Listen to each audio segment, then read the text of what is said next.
அம்மா.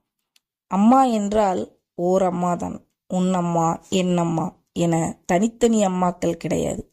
ஒரே அம்மா. அம்மா நேற்று மீண்டும் கனவில் வந்தாள். பனிமூட்டத்தை ஊடறுத்து பாயும் மஞ்சள் வெயில் போல முகமெங்கும் ஒளி கூடியிருந்தாள். கனவில் அவள் நின்ற இடம் நாங்கள் முன்பு வசித்த கிராமத்து சிறு வீடு. அவள் முன்பு நான் சிறுவனாக நின்று இருந்தேனா, வயதாகி இருந்தேனா தெரியவில்லை. எப்படி இருந்து என்ன, அம்மாக்களின் கண்களுக்கு எத்தனை வயதானாலும் பிள்ளைகள் குழந்தைகள்தானே. இப்போதெல்லாம் அம்மா அடிக்கடி கனவில் வருகிறாள். வழக்கம் போல் இந்த கனவிலும் அவள் ஏதும் பேசவில்லை.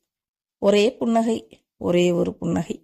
தனித்த வனத்தில் காற்றை எதிர்கொள்ளும் ஒற்றை பூவின் புன்னகை போல வார்த்தைகளையும் வாக்கியங்களையும் கடந்து மௌனமே மோனம் என்று உணர்த்துவதைப் போல கோயில் பிரகாரங்களில் வௌவால்களின் கிரீச்சல்களை தாண்டி கருவறையில் கிடந்தபடி பிரபஞ்சத்தை உற்று நோக்கும் கடவுளின் புன்னகையைப் போல முடிவுறாமல் புன்னகைத்து கொண்டே இருந்தாள்.